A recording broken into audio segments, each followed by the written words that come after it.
dar um pulo aqui para nós tentarmos colocar o grifo aqui, sabe, me informar? Por favor, sejam todos bem-vindos à segunda etapa da série de lives da Miranda Sá. Vão entrando aí um minutinho aí para a gente fazer, né, os agradecimentos e tudo bem, boa noite a todos, boa noite mais uma vez, novamente sejam todos bem-vindos à série de lives da Miranda Sá. Nós estamos agora no segundo momento da live, no segundo ciclo. Já fizemos na primeira semana o encontro com todos. Boa noite aí, grande Geilson Ferreira, Azevedo, a Vasconcelos, nosso convidado em especial, a SST Engenharia e Desenvolvimento também já está na sala. Vamos ver mais aqui quem já entrou: Letícia Prado Lima, Melo, todos aí presentes.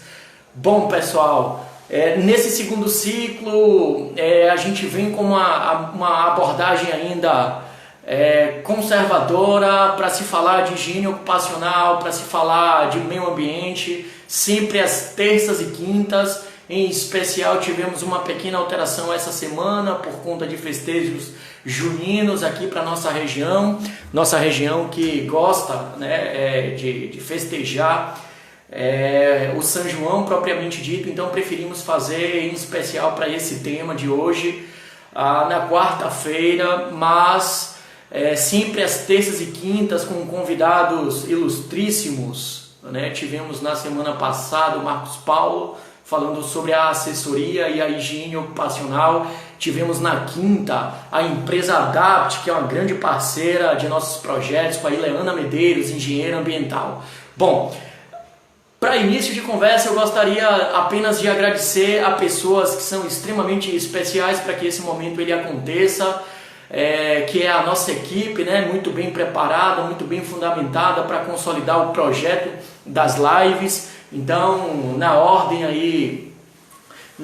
de agradecimento, eu gostaria de agradecer em especial a Letícia Prado, a Leiliane Pinheiro, ao Augusto Moraes, ao Gustavo Trindade, ao Antônio Cunha, que também é um grande parceiro, que está sempre próximo, e a Carol Vasconcelos, que são pessoas que estão aqui nos dando o suporte necessário. Bom, ninguém menos, ninguém mais do que o nosso companheiro Edipo Silva, que é o nosso convidado em especial de hoje, representando a SST Engenharia, uma empresa de Londrina, no Paraná. É um grande parceiro que eu venho aí há algum tempo criando uma história. Começamos a iniciar um diálogo bacana no curso de pós-graduação da Universidade Federal, na Universidade de São Paulo. Na Universidade de São Paulo.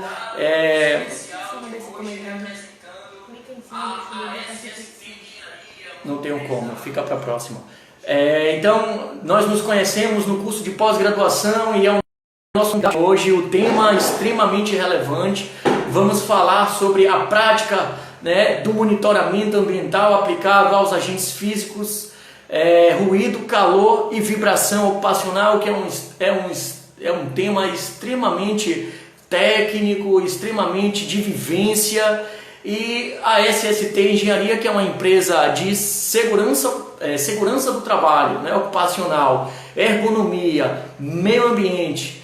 E é uma empresa que está aí vivenciando as experiências de mercado, tem uma história, está na ativa desde 2005. Quem quiser conferir, vai diretamente no site dela para poder ver um pouco do seu histórico, né, ast.eng.br.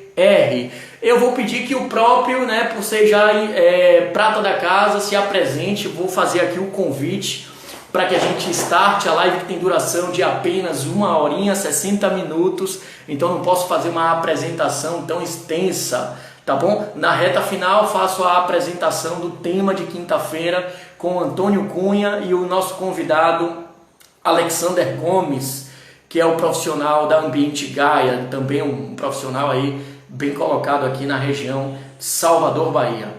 Vamos ver aqui como que eu faço para permitir o convite.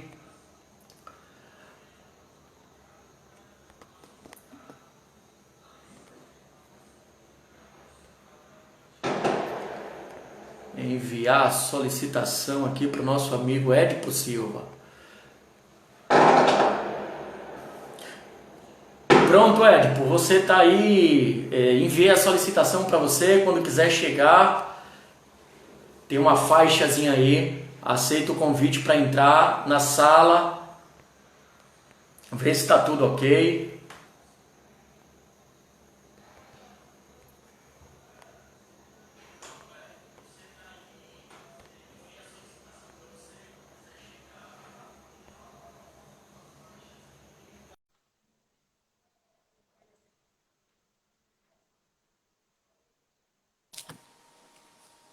Beleza.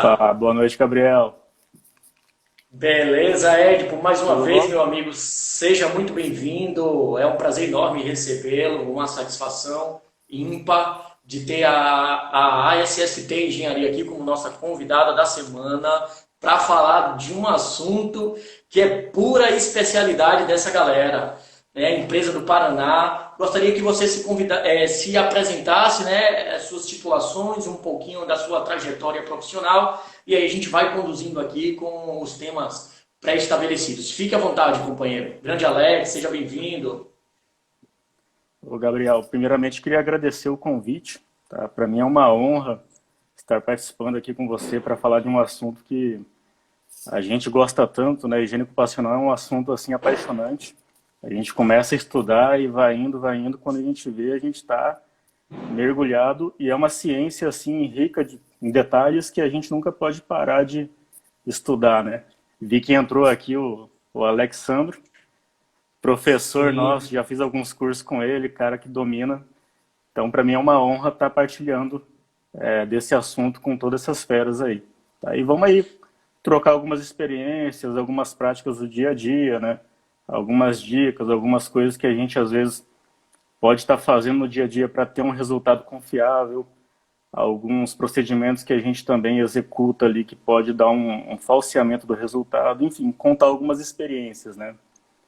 Esse é o Falou? grande objetivo. Pode falar, Oi? fica à vontade. Então, só concluindo a apresentação, o meu nome é Ed, eu sou engenheiro civil e engenheiro de segurança do trabalho. A minha primeira formação, como de muitos da área, foi técnica, né? Eu também sou técnico em segurança do trabalho desde 2008. E na higiene ocupacional a gente acabou mergulhando aqui, tem mais ou menos uns 4 anos que a gente entrou nessa área e realmente tem se dedicado cada dia mais para fazer um serviço de alto nível. É uma área que você lida diretamente com a saúde do trabalhador, então não é uma área para ficar se aventurando. Erros acontecem, mas quando você estuda, você acaba mitigando esses erros e aí a gente vai, enfim, tendo um rigor técnico para que o trabalhador, no fim das contas, não seja prejudicado pelo nosso trabalho, né? Maravilha. Bem, é isso aí, uma apresentação já satisfatória para a gente startar. Vamos tentar preservar o tempo da live, que é um tempo curto, mas separamos, pessoal, 5 questões que consideramos assim é, válidas para se discutir, né, dentro do campo dos agentes físicos. Em especial também separamos o ruído, o calor e a vibração. Em breve, umas próximas sessões, quem sabe a gente discuta coisas e fatos e temas mais aprofundados, mas a ideia é criar um contexto, uma atmosfera gradual desse conhecimento. Beleza, nosso amigo Tiago, seja bem-vindo também. Bom, pessoal, o tema oficialmente ele é práticas de monitoramento ambiental para ruído, calor e vibração. A primeira pergunta que eu tenho para compartilhar, né, um pouco dessa experiência do Édipo, ela se sustenta no seguinte quesito. Para a realização, Édipo, da avaliação ambiental de ruído, calor e vibração ocupacional, o que é necessário ponderar nos dias do monitoramento, meu amigo? Certo. Na realidade, o dia do monitoramento é uma etapa apenas da higiene ocupacional, né? Então, Só para voltar um pouco antes da etapa de avaliação, para ela ser realmente fidedigna, ser algo condizente com a realidade, a exposição do trabalhador, eu só queria voltar ao reconhecimento, né? Para que a avaliação funcione, o reconhecimento deve ter sido bem executado, com uma riqueza de detalhes para você realmente saber o que você está fazendo ali. E logo, que seria a caracterização básica do risco. Depois, no dia, é importante você ver realmente a condição típica de trabalho, né? Se o setor do avaliado ele está operacional, se não tem nada ali que às vezes possa acabar atrapalhando ou eventualmente dar um resultado que não é a exposição real daquele funcionário, se tem matéria-prima, tá? Algumas experiências que a gente já passou aí é de colocar o equipamento no funcionário e descobrir depois de umas 2 horas ali que acabou a matéria-prima, né? E aí você acaba perdendo ali, às vezes, um amostrador, um ciclo representativo da avaliação. Então, esse tipo de situação você já pode ponderar antes de iniciar a avaliação junto com o funcionário. Como é que está o dia hoje? Né? Vai ter matéria-prima para trabalhar o dia todo? A rotina de trabalho hoje vai ser típica sua? Ou tem alguma coisa anormal que você queira apontar? As questões climáticas também acabam entrando já nessa questão de condições típicas, não só para a parte de químicos, mas para, por exemplo, para ruído. Se às vezes o cara está numa cobertura metálica e começa a chover, vai dar uma elevação ali do ruído que não é, muitas vezes, a exposição real do trabalhador. Então, as condições climáticas acabam afetando. Para químicos, alguns agentes também é o interferente, a umidade, né? No método sempre acaba apontando ali a questão se é interferente ou não. Alguns agentes podem ser feitos com umidade alta e alguns não, né? E também uma questão importante que a experiência nos mostrou que acaba sendo importante a gente perguntar para o avaliado, é se ele vai estar o dia todo na empresa, tá? Acredite, se você não perguntar isso para o cara, ele não vai te falar. E aí, como a gente tem em alguns agentes de risco a prática de monitorar jornada completa, muitas vezes começa pela manhã e na hora do almoço o cara fala, olha, tem um exame agora, vou sair e não volto mais. Perdeu aquela amostra também, tem que refazer ela. Exato. Então a gente acaba fazendo esse questionário todo de condições típicas antes da avaliação ainda. Sanando tudo isso, a gente parte para a parte de instrumentação mesmo, né? Que daí já seria a questão de configurar o equipamento. No caso de ruído, você tem que configurar tudo mais, escolher a taxa de troca, que é o objetivo da sua avaliação. Sem né? dúvida. E tudo mais, questão da bateria, questão da calibração inicial, né? Para ruído, é muito importante a gente colocar o equipamento no funcionário e logo após ligar, e nunca o inverso, né? Às vezes isso de ligar o equipamento e depois fazer a instalação, começa também ali os desvios que vão se somando ao longo da jornada e pode dar um resultado incoerente no fim das contas, né? E o acompanhamento também. No dia a dia o acompanhamento ele tem que existir, porém esse é um assunto assim um pouco mais, como é que eu posso te falar? A gente acompanha, mas não fazendo a sombra, porque a gente acredita também que isso pode interferir na função do trabalhador ali. Se o trabalhador sentir que ele está sendo vigiado o tempo todo, ele pode trabalhar de um jeito que fuja da rotina habitual. E isso vai interferir no resultado também, tá? Uma coisa que a gente percebe também que é importante, a própria NHO 01 fala que para ruído, você tem que, por exemplo, falar para o trabalhador que aquele microfone não grava.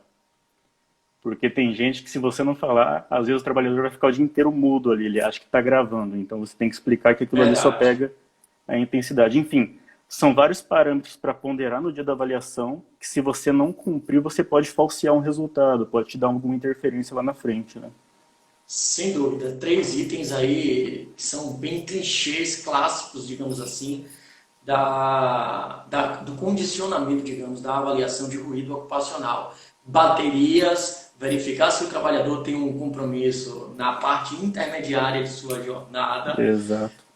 É verdade. Isso aí, inclusive, acredito que alguém possa se pronunciar aqui, que passou por isso essa semana passada, a Letícia Prado passou por esse fenômeno do funcionário sair às 14 horas, um pouco antes das 14 horas e não ter retornado, e ela perdeu esse monitoramento. Vai amanhã, novamente ela está se pronunciando aí sobre esse fato. Mas uma das questões que eu considero até de cautela sobre a conservação do seu aparelho são os higienistas que possuem o hábito de dormir com o equipamento na bateria, né? Eu não recomendo esse tipo de prática para que você não desgaste os componentes eletrônicos de seu dispositivo. Então procure fazer a recarga do seu aparelho numa jornada que você possa vigiar para que esses aparelhos eles sejam desligados e no dia seguinte eles funcionem em perfeito estado de funcionamento. Tem a questão de Maravilha. desgaste do equipamento, né? Algumas baterias aí de umas bombas até mais antigas, algumas novas também que não, às vezes não tem uma bateria muito boa, ela acaba viciando. E eu já vi casos de colegas que perderam a avaliação porque no meio da avaliação a bomba realmente Ela, desligou, né? e E ela às vezes é esse descarrega com hábito muita aí de... facilidade. Exato. Aparelhos que não possuam uma consistência eletrônica acaba tendo essa fragilidade, né? O nosso amigo aqui, Alex, comenta também sobre o clássico, né, da gravação de voz. Isso aí é em qualquer lugar e em qualquer hierarquia, as pessoas sempre brincam, inclusive, com esse tipo de observação, né, da É, gravação. acaba sendo uma preocupação do trabalhador. Ele nunca sabe, ele pensa que está sendo monitorado mesmo, que está gravando, que, enfim, aquilo o chefe dele vai ouvir. Então é muito bom conversar com ele para você ter uma exposição real, para ele não mudar a rotina habitual dele de trabalho, né? E o acompanhamento, ele é importante, você deve fazer, mas existe também um acompanhamento pós, né? Você consegue perceber graficamente, pelos resultados e histogramas do equipamento, alguma normalidade no desvio ali, né? A gente já pegou projetos aqui dentro de frigoríficos, por exemplo, que a jornada é de 8h48, a NR36 exige que você tenha pelo menos aí 1 hora de pausa em intervalos, né? Então, graficamente, quando você faz uma avaliação numa sala de corte de frigorífico, você consegue identificar graficamente quais foram as micropausas, né? Você consegue avaliar onde que ele teve as pausas dele. E o inverso também. Se o trabalhador, às vezes, teve alguma situação de exposição atípica, você consegue entender graficamente que houve aquela intenção ou não e questionar também, olha, nesse momento aqui, o que que houve? Né? Já que, às vezes, é um momento que você deixou passar. Por que está tão alto aqui? Não condiz com o nível de ruído. Ah, eu tive que ir lá perto do setor da manutenção e tudo mais. Então, você E consegue aí entender, né? Esse você acompanhamento consegue também pode ser feito identificar. posterior, exato. Joia consegue identificar os picos, né? Aproveitando o ensejo sobre ruído ocupacional, a gente tem uma segunda pergunta que entra e complementa a abordagem de um modo geral sobre ruído, né? Sobre a representatividade dessa amostra. Então, a segunda pergunta ela tem o seguinte contexto. Havendo dúvidas quanto à representatividade da exposição do trabalhador ao ruído ocupacional, quais ações devem ser tomadas para a consolidação do monitoramento na jornada avaliada? 70% é regra para monitoramento de ruído ocupacional? Vamos em frente. Aí é polêmica, hein, Gabriel? Olha, como prática nossa aqui, nós fazemos dosimetrias apenas com mais de 75% da jornada, 70% ali, chegando em alguns casos a 90%. 100% é algo impossível de se conseguir no dia a dia ali na prática. Porém, existem realmente setores onde a exposição ela é linear, né? Você tem um nível de ruído ali constante. Para essas exposições tão constantes assim, com certeza, se você medir 2 horas pela manhã, vai ser muito próximo à dose projetada se você monitorasse o dia todo. Como prática, nós não temos isso. A gente gosta de monitorar por 75% para dar um respaldo para o nosso cliente. Porém, essa prática, a própria NHO, ela prevê ali para você identificar os ciclos e tudo mais e fazer o monitoramento. Porém, essa análise de identificar o ciclo tem que ser algo muito criterioso e bem identificado, né? Você precisa conhecer o processo do cliente. Um exemplo que a gente tem aqui mesmo é, por exemplo, construção civil. Quem conhece construção civil sabe que o setor de argamassa, betoneira, ela tem um ritmo muito elevado pela manhã, porque a hora que os operários estão chegando na obra, muitas vezes o pessoal da argamassa já está lá, já tem uma hora e meia, produzindo massa para a hora que esse pessoal chegar, já ter massa para utilizar, né? E à tarde já cai o ritmo de produção. Então o processo deles é dessa maneira. De manhã eu tenho uma exposição a ruído, um ritmo de trabalho excessivo, até de particulados, e à tarde eu tenho um ritmo muito menor, a exposição é menor. Se eu não conheço esse processo e eu acho que é linear a exposição do trabalhador e acabo monitorando à tarde, eu estou subdimensionando o resultado. Eu estou Sem falando que dúvida. aquele trabalhador ele está exposto a um nível de ruído e particulado muito menor do que na realidade ele está. E aí acaba prejudicando no dimensionamento de EPI, nas medidas de proteções e tudo mais, né? Então a gente acaba, como a gente não conhece todos os processos, principalmente um setor de manutenção também é clássico. Você nunca sabe qual que vai ser a exposição daquele camarada ao longo do dia, então não tem como você pegar apenas um ciclo, né? Então a gente acaba monitorando por tudo para ter essa tranquilidade. Perfeito, perfeito.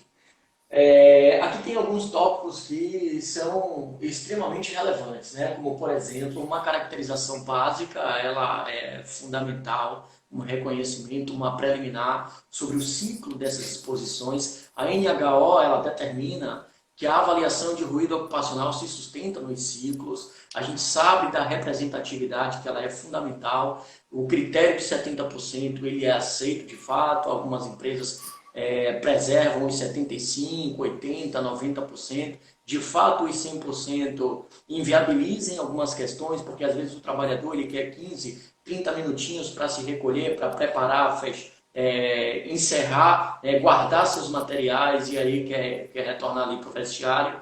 Então, aquele pequeno residual ali é uma brecha também para impedir que as 8 horas elas sejam integralmente avaliadas. Né? Tem outros pontos aqui também que são bastante relevantes, né? Sobre o desvio padrão geométrico, como por exemplo, que é um critério estatístico para se fazer a representatividade dessas amostragens. Aqui a gente acabou discutindo em bastidor, né? Lembrando que as avaliações nunca terão resultados idênticos, e essa é uma das grandes verdades. Dificilmente uma Exato. avaliação ela vai ter um resultado muito similar, idêntico a uma primeira avaliação. Então, o grupo homogêneo, ele não significa dizer que os resultados também serão idênticos. Exato. Na verdade, a gente até entra nessa área do desvio padrão, tratamento estatístico. Nós sabemos o quão difícil é, às vezes, vender esse nível de serviço. Porque ele é um serviço um pouco mais, ele é mais oneroso mesmo, né? Você fazer várias avaliações dentro de um GHE, verificar se não tem um desvio padrão geométrico muito superior, o que pode indicar que aquele GHE não é homogêneo, e aí você conseguir reorganizar e tudo mais, acaba não sendo muito fácil. Apesar de no mundo ideal da higiene ocupacional, é o que deveria ser feito, né? Mas a gente, infelizmente, na nossa cultura aqui, está longe de chegar nesse tipo de trabalho em todos os clientes. Eventualmente a gente consegue, mas é complicado por conta de custo, de logística e tudo mais, né? A gente sempre tenta vender, mas nem sempre a gente consegue executar. Ainda em relação ao GHE também, a questão do grupo homogêneo, a questão das avaliações. Há uma dúvida muito forte aí. Se todas as avaliações elas devem ser iguais, né? O pessoal confunde. Eu vou fazer a avaliação dentro de um grupo homogêneo, vou fazer 3 amostras. Todas elas devem dar idêntica porque é um grupo homogêneo de exposição. E como você falou, o que é homogêneo, na verdade, é o caráter estatístico do grupo, e não necessariamente a exposição, né? Então, praticamente é impossível você monitorar, fazer 3 avaliações aleatórias e dar o mesmo resultado. Eles vão dar próximos ali, mas o mesmo é, assim, surreal se acontecer, né? E para ruído em especial, você tem um comportamento heterogêneo das tarefas, e o ruído ele a depender da situação, você pode ter picos em diferentes momentos da tarefa. Então, tem um pouco Exatamente. dessa realidade. Beleza, companheiro. Tem uma pergunta aqui para calor, quente como calor. Vamos lá. Para o monitoramento do agente calor, meu nobre, devemos apenas considerar a condição térmica mais desfavorável da jornada de trabalho? Essa é pegadinha, né, Gabriel? Essa foi uma pegadinha. Tá. A questão do calor, realmente, tanto a NH06 como a NR15, ela fala para você realmente analisar a condição mais crítica da jornada, né? O que se confunde muito no dia a dia é achar que essa condição mais crítica vai estar, por exemplo, ali do meio-dia às 15 horas, né? Pô, é a Certo. hora que o sol está a pino e está mais quente aqui e tudo mais, e nem sempre é assim, porque a condição mais desfavorável, ela deve levar em consideração também o gasto metabólico do trabalhador, né? Aliás, o gasto metabólico é que vai determinar o limite de tolerância, né? Muitas vezes, na verdade, pela norma é isso que acontece. Até o novo anexo 3 da NR15, o gasto metabólico médio é o que determina o IBUTG médio que você pode ficar exposto. Então, se você tem, às vezes, um calor intenso ao meio-dia, porém você tem um gasto metabólico baixíssimo, não necessariamente vai ser a pior condição. Você pode ter uma situação mais amena pela manhã ali de temperatura, de BioTG, porém você pode ter um gasto metabólico de remoção com pá, por exemplo. Então, na verdade, vai ser esse a pior condição, né? Não necessariamente aquela condição que você acha que está mais quente, né? Então, tem que se ponderar isso. E é um erro muito comum, o pessoal achar que é o horário mais quente do dia. Não. Você também, na caracterização básica, você pega isso. Qual que é o processo de trabalho da pessoa, qual que é o gasto metabólico ao longo dos dias, as atividades que ela vai fazer, né? Às vezes você pega lá uma atividade que tem um gasto metabólico absurdo, só que o BioTG não é tão alto como no meio do dia, né? E também, para calor, já que está nesse assunto, a questão dos pontos de medição também acaba sendo um erro comum, não de todos, mas a gente acaba vendo aí no dia a dia, achar que você precisa medir um ponto só. Coloquei ali o termômetro, medi e é aquilo ali. Na verdade, dentro desses 60 minutos, você tem que pegar todas as situações térmicas a que o trabalhador está exposto, né?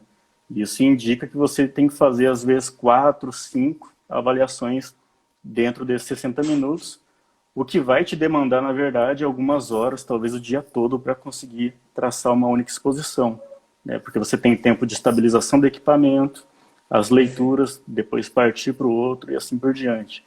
A avaliação de calor, na verdade, não é tão simples quanto parece ser. Ela é até muito complexa, mais do que alguns outros agentes que a gente está habituado por aí, né? Perfeito, perfeito. Calor como comentado por você, uma das avaliações mais complexas para que se faça um traçado adequado dessas disposições, escolher a carga metabólica adequada para ser combinada à fonte, e essa fonte, ela, por ser artificial em alguma ocasião, pode estar combinada a uma fonte natural. Então, todos esses parâmetros precisam ser analisados previamente para que você faça, de fato, um monitoramento coeso. Exato. Tem outros comentários aqui que são bastante, deixa eu ver aqui, relevantes. Você comentou aqui sobre os 4 ou 5 pontos. Precisa também a questão das proteções. Tem algum comentário para fazer sobre a questão das proteções? Se for executar um serviço técnico baseado em NH6, precisa também coletar os dados de vestimentas, como por exemplo. Exato. Esse é um item que até a NR3 ela foi revista, ela ficou muito melhor do que a anterior, e isso não se discute. Porém, a Perfeito. vestimenta acabou ficando de fora nessa redação para insalubridade. Porém, se você for fazer um serviço técnico realmente preventivo, aí que você vai partir para a NH06, aí você tem a questão da vestimenta que vai fazer uma adição no BioTG final, né? Então, realmente, você precisa levar em consideração fazer essa anotação para ponderar depois, na hora do tratamento de dados. E isso é um trabalho técnico. Já para a insalubridade, infelizmente, esse item não entrou. A gente ficou ali só observando, né? Não tem jeito, se não está na norma, não tem como executar. De fato, NHO6 é um critério, uma metodologia de cunho técnico e a caracterização da insalubridade está preconizada pela NR15 e seu anexo. Né? Na quarta pergunta, meu companheiro Érico, a gente já entra no conceito de vibração ocupacional, que também é um agente físico, e a vibração ela se desmembra em duas configurações: vibração localizada, também chamada de mãos e braços.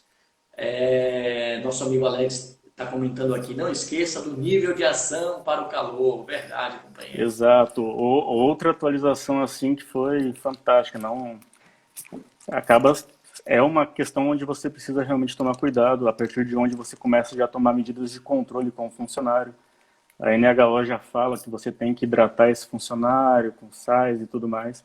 Então ficou muito bacana esse item, né? De fato, as medidas de cunho administrativo para exposição a calor, exceto exceto a condição da não exposição, que é a melhor das ações, a não exposição, as medidas administrativas como hidratação, essa reposição, as proteções, Revezamento.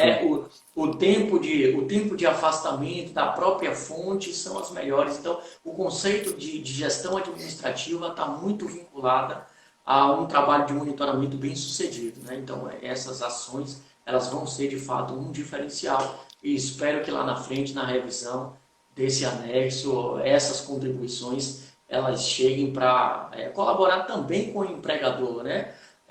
Nesse fator pagamento de insalubridade. Exato. Beleza, vamos ver aqui. A gente tem mais algum questionamento antes de chegar no quesito calor. Tem uma pergunta aqui do Ron, que é uma assessoria. Aqui o Breno Dias, ele questiona sobre o número de avaliações. Já que a gente tem um tempinho ainda, tem uma gordurinha aqui dos quesitos de calor, ele pergunta assim, Érico, isso generalizando, ele não questiona aqui nenhum agente em especial, né, para o que a gente está discutindo, mas ele questiona. Se faz necessário fazer a avaliação quantitativa anual, mesmo não se mudando os riscos? Essa afirmação, na verdade, é complicada, né? Porque, primeiro, eu consigo realmente conhecer a exposição do trabalhador com uma medição, né? Eu tenho lá uma avaliação só, eu consigo ter uma confiabilidade de que aquela é realmente a exposição do trabalhador. Então, por exemplo, quando a gente pega uma demanda e faz uma avaliação apenas, a gente até deixa claro, olha, essa avaliação ela é representativa deste dia de trabalho. Isso não quer dizer que no dia seguinte foi idêntica e ao longo do ano nós temos aí mais de 200 dias úteis de trabalho, que a exposição seja contínua. Então, enfim, se eu consigo ter um trabalho estatístico realmente comprovando a exposição do trabalhador, de fato que eu consigo saber, ter certeza, né? O Alex até falou sobre percentil 95, né, e tudo mais, que aquela exposição ela é realmente representativa, eu tenho certeza daquilo, e as condições não mudam, eu posso até ali jogar a reavaliação para 2 anos, né? 2 anos assim, eu estou me baseando no critério AIA. Quando você tem uma confiabilidade, eu não lembro de cabeça agora, talvez o Alex vai saber aí, mas ele te dá um tempo para você reavaliar. Porém, não existe isso de você fazer uma avaliação agora e ficar 10 anos sem avaliar novamente porque não mudou. Acaba mudando procedimentos de trabalho, o procedimento acaba alterando também a exposição do trabalhador. Então, você tem que ficar atento a tudo isso, né? Perfeito. Para agentes químicos, você tem um índice de média verdadeira e aí até dependendo de um percentual, né, de um valor, você consegue pré-estabelecer a periodicidade dessas avaliações. Mas ainda se falando sobre estratégia de amostragem, no manual da Fundacentro, que é um manual que eu tenho lido aí recentemente, a gente consegue partir da seguinte premissa. Nós temos aproximadamente 250 jornadas de trabalho, né, em um ano. Então, uma única amostragem ela nunca vai ser representativa para se caracterizar um grupo homogêneo, um perfil de exposição. Ela pode sim, de fato, ser representativa para aquele dia de trabalho. O mesmo manual, ele faz uma recomendação, isso para agentes químicos, que fique claro, mas a gente pode fazer uma modesta adaptação para agentes físicos. Eu tenho feito algumas experiências com essa adaptação, chegamos até a conversar sobre a questão do desvio padrão, né, ou desvio padrão geométrico aqui em bastidor, mas você tem uma referência da própria AIA, né, e o manual se baseia nesse contexto, onde o ideal é que você faça ali entre 6 e 10 avaliações para que você tenha um perfil dessa exposição e possa fazer os julgamentos com desvio padrão geométrico, limite superior de confiança, lentes exato e o próprio índice de média verdadeira, para se ter alguma confiabilidade com 95% de que 5% daquelas exposições não ultrapassem o limite de tolerância. É isso que determina, recomenda esse manual para todos. O tratamento estatístico ele é um mundo assim fantástico, né? Você consegue realmente trabalhar vários fatores ali e chegar numa conclusão muito próxima da realidade. Novamente, como a avaliação acaba realmente sendo um pouco difícil. Então é difícil você avaliar hoje e falar, daqui ano que vem eu não vou avaliar. Poxa, eu fiz uma avaliação só. Então é um serviço ali que iniciou e ainda assim, tudo que eu falei sobre instalação do equipamento, que às vezes pode dar algum desvio, existem várias incertezas na avaliação. Então eu preciso ter uma continuidade do serviço para conseguir ter uma sustentação daquela exposição do trabalhador no ambiente de trabalho, né? Perfeito. Vamos seguir adiante sobre vibração. Nosso amigo Christian Bernardi, mais um fera da engenharia ocupacional, fazendo aqui questionamentos sobre carros, né, vibração para função de trocador de ônibus. Não conheço o termo trocador de ônibus, mas ele deve passar aqui o que é o carro do trocador de ônibus. Eu não conheço a função, talvez a gente aqui em Salvador, Bahia, tenha uma outra nomenclatura. Mas, Christian, segura a peteca aí, meu amigo, que a gente vai chegar em vibração e aí vai tentar abordar o seu conteúdo aí com os conceitos do nosso ilustre profissional. A quarta pergunta, ela vem para um viés de julgamento profissional. E quando falamos de julgamento profissional em vibração localizada de mãos e braços, né, ou vibração de corpo inteiro, nós temos duas configurações, são duas modalidades distintas, regidas pela NHO 9 e 10. A pergunta é a seguinte: no que se sustenta a análise preliminar de risco para a vibração de mãos e braços do corpo inteiro? Ela deve ser registrada, meu amigo? Certo. Esse é um item que antecede a avaliação quantitativa da vibração e que muitas vezes é ignorado, né? A avaliação preliminar da exposição à vibração. Ela é fundamentada pelo anexo 1 da NR9, até então, né? Porém, eu acredito que nessa nova atualização da NR9, que os anexos ainda não entraram, a APR vai continuar, eu acredito, né? E é uma avaliação preliminar onde você vai realmente começar a coletar alguns dados ali. Oi? Édipo, segura um instantinho aí. Tá travando, pessoal? O colega Célio EHS oficial está comentando aqui. Minha esposa apareceu aqui também para fazer um comentário sobre tá travando. Tá travando, pessoal? Dá só. Tá travando para você aí, companheiro? Tá travando para você aí? Não. Tá travando para você aí, Édipo? Para mim parece que está um pouco com falha de sinal aí, mas está tranquilo, dá para levar tranquilo. Eu não sei se é o meu problema de sinal ou o seu.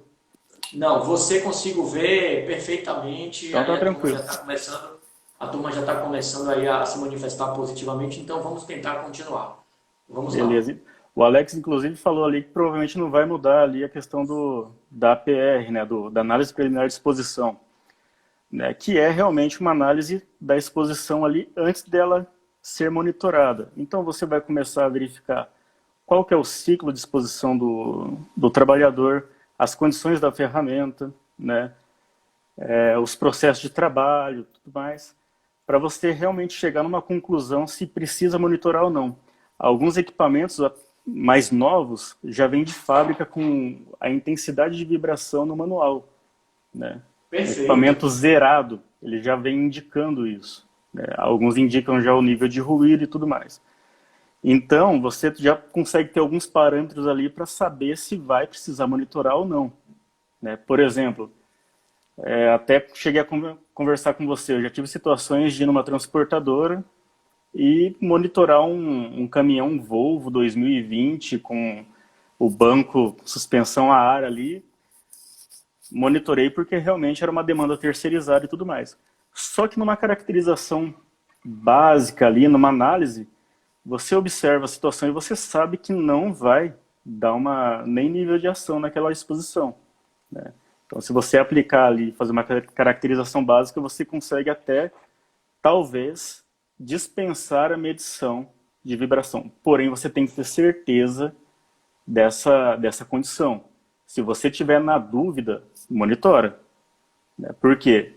Uma vez que você deixa de monitorar, você tem que fundamentar e isso pode ser questionado no futuro. Se você não tiver argumentos sólidos ali da sua fundamentação técnica, isso pode gerar algum problema. Então, na dúvida, acaba monitorando.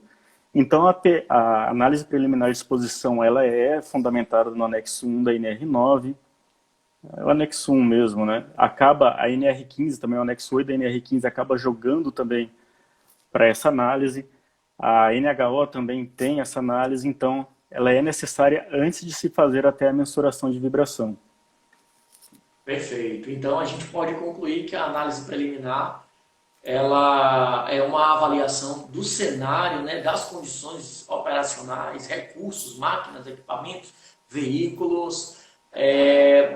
Algumas pessoas fazem essa avaliação de modo mais informal, outros já conseguem fazer a inclusão de suas informações numa folha de campo, que pode ser um recurso para você ir registrando. A Né, planilha de campo, exato. A planilha de campo é fundamental, tá? Até porque você tem que registrar isso e para dar aquela, realmente carimbar que você realmente fez aquele trabalho, de preferência você recolher a assinatura do trabalhador, ele concordando com tudo aquilo que você viu. Das condições de amortecimento, se o sistema de amortecimento está funcionando ou não está. E, enfim, a questão da pavimentação também. Às vezes você vai numa indústria que tem uma pavimentação que é um tapete, você sabe que aquilo ali vai influenciar positivamente na amostragem. Ou você vai numa indústria que a situação de pavimentação é precária, você sabe que você não vai conseguir identificar ali qual que é a exposição, você vai ter que monitorar. Então tudo isso tem que estar fundamentado numa planilha de campo e coletando a assinatura do paradigma ali no momento da avaliação, né?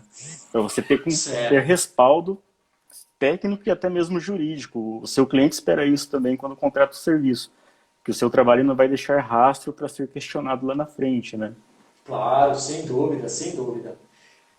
Sobre a representatividade da amostragem de vibração, a análise preliminar ela lhe possibilita estimar o que pode ser representativo para que o monitoramento quantitativo, já o aparelho instalado, ele de fato seja efetivo no que o aparelho vai captar, ou seja, a análise preliminar de risco te dá a condição de você estimar o que pode ser representativo nesse monitoramento? No sentido de saber quanto tempo de exposição esse funcionário vai ter ali, sim, né? Porque eu tenho que realmente saber o quão ele estará exposto, né? Por exemplo, um operador de empilhadeira, ele tem muito costume, se você perguntar para ele quanto tempo do dia você opera esse equipamento. Ele vai falar às 8 horas. Ele vai falar o dia todo.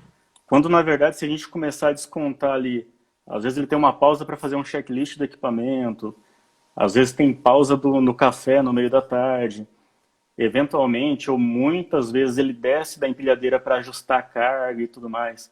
Tudo isso tem que ser contabilizado e descontado para realmente conseguir ver só a exposição real, né? E muitas vezes isso cai para 5, 4 horas de exposição.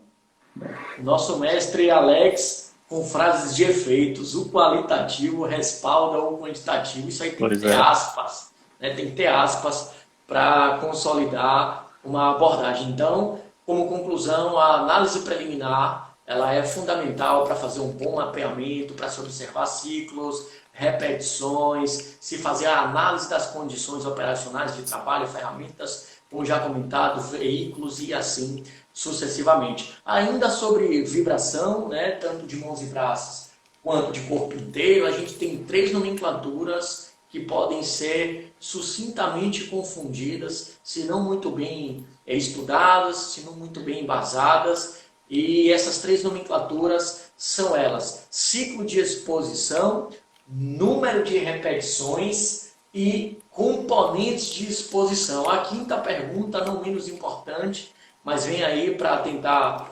consolidar o conceito do monitoramento quantitativo de vibração de corpo inteiro de mãos e braços. Como consolidar numa avaliação de vibração VCI-VMP componentes de exposição, número de repetições e ciclos de exposição, nobre amigo Edipo? Certo. Para algumas avaliações isso é mais tranquilo, para outras acaba sendo mais complicado. Voltando àquela questão do setor de manutenção, né, muitas vezes eles têm vários equipamentos lá, eles têm lixadeira, tem furadeira, enfim, vários equipamentos que geram vibração e eles nunca sabem ali o quanto que eles vão utilizar ao longo do dia. Às vezes eles têm equipamentos ali que passa 2, 3 dias sem utilizar, às vezes não utiliza dentro da semana, né? Então, para fazer a caracterização de alguns equipamentos acaba sendo mais complicado, mas deve ser feito.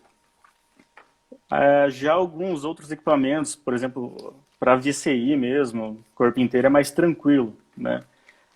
O colega aqui está falando sobre a medição de vibração em motores de caminhão, né? Não é tão simples quanto a gente imagina. O caminhão também tem a variável dele estar cheio, estar vazio, né? Eu tive um projeto aqui que a gente monitorou caminhão betoneira. O caminhão betoneira, quando ele está cheio de concreto ali, ele vibra muito pouco, por vários motivos. Primeiro que ele está extremamente pesado. Por estar extremamente pesado, o motorista ele dirige de maneira muito cautelosa também, porque o freio muitas vezes não vai dar conta, enfim. É uma exposição ali. Essa vibração ela é diluída no fluido, né, no insumo armazenado. Então a vibração ela tem esse poder de transferência. Quanto mais carga se tem, maior é a distribuição dessa vibração. Isso.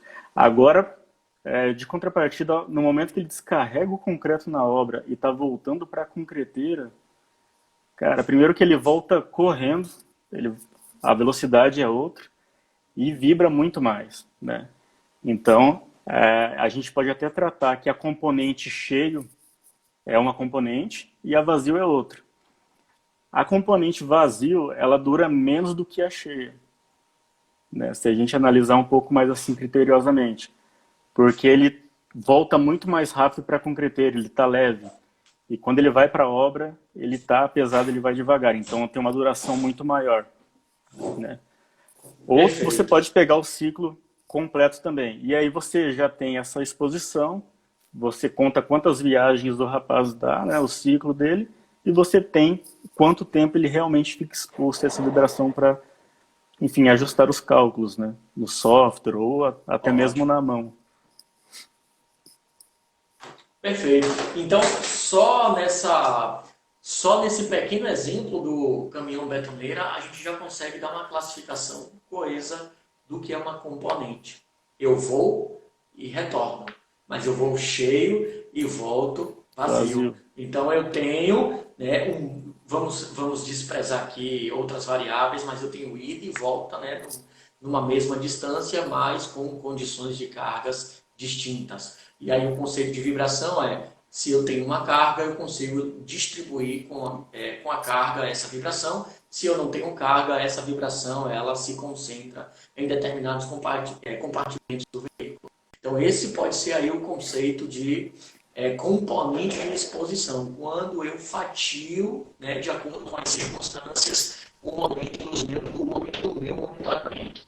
Ótimo, bom conceito. Vamos então aproveitar que a gente está em componente de exposição, ciclo de exposição e número de repetições. No aparelho da Crompar, como por exemplo, você pode preencher, né, o número de ciclos, o número de repetições. O que é que eu preencho? Ciclo ou repetições? O que é que eu coloco. Aqui é só um exemplo sobre um dos aparelhos que estão disponíveis de mercado, mas o que é ciclo e o que é repetição, para o nosso público tentar entender. Exato. Por exemplo, se a gente pegar uma pessoa que realiza uma atividade lá de corte, né? Ele corta a peça o dia todo. Vamos lá, hipoteticamente, falar que esse corte ele leva ali 2 minutos para ser executado, né? Então essa é a componente no caso, né? Ele fica exposto ali 2 minutos. É um ciclo. Agora, quantas vezes isso se repete? O número de repetição. Ele corta durante a jornada 90 peças. Então, se eu pegar ali 2 minutos vezes 90 peças que ele está cortando, vai me dar ali 180 minutos de exposição, né? Ou 3 horas. Então, por isso que é importante você conhecer o ciclo, a quantidade que se repete, porque isso vai te dar qual que é o tempo real que aquele trabalhador está exposto ao longo do dia. Se você perguntar para ele o quanto que ele usa a ferramenta de corte, ele vai falar 8 horas. Só que quando você para fazer esse tipo de análise, você consegue ver que não é bem assim, né? Por isso que é importante você conhecer o processo de trabalho ali do trabalhador. Perfeito. O Christian Bernardi aqui pediu que a gente repetisse o quesito. Christian, está chegando para você aí, ok? Dá um joinha aí, pessoal, se a voz está chegando para todo mundo, beleza. Está fluindo aí, pessoal? Acredito que sim. Está fluindo aí? Tranquilo? O áudio? A sua imagem para mim está um pouco lenta, mas eu não sei se é conexão. Deve ser conexão, viu, Gabriel? Certo. Mas o áudio está chegando legal aí para você? Está chegando um pouco chiado, mas dá para ouvir tranquilo. Dá para ouvir, né? De qualquer sorte, pessoal, o questionamento foi a distinção entre número de repetições e ciclos, né? O ciclo é o conjunto, digamos assim, de uma forma um pouco mais sucinta. O ciclo é o conjunto e a repetição é o número de vezes em que esses fenômenos eles vão acontecer. Então, eu poderia dizer que eu tenho um ciclo de ir e vir, e quantas vezes eu vou e volto é um número de repetições, como por exemplo. Tá? O pessoal tá comentando aqui que tá dando para ouvir. Então vamos aproveitar aqui que a gente ainda tem aqui, acho que 5 minutinhos finais, né? Vamos abrir aí para 1 ou 2 perguntas, enquanto o pessoal aproveita para fazer as perguntas. Eu deixo aí a minha gratidão ao Édipo e à equipe da SST Engenharia, né, por ter vindo, aceitado e encarado o desafio. Espero estar na semana que vem com outros convidados. A gente deve estar divulgando, a gente tem surpresas extremamente interessantes aí para a próxima semana. Só um momentinho, pessoal, vou fechar aqui essa porta. A gente tem convidados. Pode falar. Agradeço também a oportunidade. Eu só queria responder aqui o Alex, que ele falou sobre... Deixa eu ver aqui. Existem exposições multimáquinas. Exato. É um assunto que a gente gosta bastante aqui no escritório, né? Você tem, às vezes, lá 2 ou 3 máquinas diferentes, vibrando lá, cada um na sua intensidade, cada um com um tempo diferente de exposição, no mesmo GHE, no mesmo trabalhador, né? Às vezes uma máquina mesmo, o cara tem lá uma lixadeira que, hora ele está no disco de corte, hora ele está no disco de desbaste, muda a exposição. É o mesmo equipamento, mas muda a exposição. Você tem que realizar 2 avaliações. E aí a ISO 5349, na parte 2, ela traz lá a maneira de fazer essa junção das exposições. Então é perfeitamente possível você ter condições de chegar ali 4,2 metros por segundo ao quadrado em uma avaliação, chegar em 4 cravado em outra, e as duas não deu limite de tolerância. A hora que você pega e soma as 2 componentes, ultrapassa o limite de tolerância. Então isso também é algo que no dia a dia ali você tem que pegar e ficar atento para realmente chegar na exposição real do trabalhador. Eu não posso fazer 3 avaliações lá e pegar a maior ou fazer uma média normal. Tem que ter esses critérios aí. Que são extremamente relevantes para se chegar à exposição real, né, para a ocasião aqui, para as exposições multimáquinas. Bem, o Instagram ele é severo, ele não nos permite que passemos aí dos 60 minutos.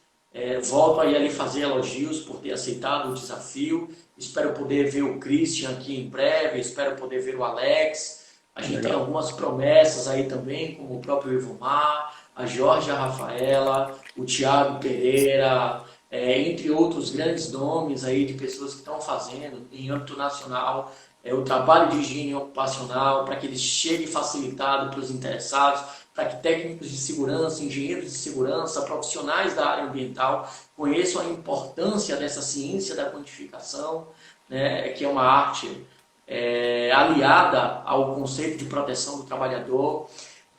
Agradecemos a todos os telespectadores que vieram, deram a sua contribuição, e na quinta-feira amanhã nós temos um convidado, meu amigo Édipo, especial. Eu estou convidando amanhã o Antônio Cunha, que é um profissional engenheiro. Bacana, legal. Ele é ambiental e sanitarista, né, junto com o Alexander Gomes, que é biólogo especialista em educação e licenciamento ambiental. Nós vamos falar sobre supressão vegetal. O tema é aspectos técnicos da autorização da supressão vegetal. São 2 grandes nomes aqui de Salvador, Bahia. O Alexander Gomes, em especial, tem uma grande representatividade, e eu espero ver aí os nossos profissionais multidisciplinares participando e dando sua opinião. O Antônio Cunha, que está dando aí um tchauzinho. Espero poder convidar o seu irmão também numa próxima sessão. Opa. Que seja a primeira de muitas. Aprendi bastante com os seus conselhos, com as suas orientações. Nos vemos em breve aí na conclusão da pós-graduação também, que está sendo um desafio para a gente. Foi um prazer enorme compartilhar com o Paraná e deixar o meu muito obrigado a todos vocês. Édipo, Maravilha. muito obrigado, meu irmão, e sucesso em sua trajetória. Agradeço, Gabriel. Muito obrigado aí pela oportunidade e até uma próxima. Valeu, gente. Valeu, pessoal. Tchau, tchau. Até mais.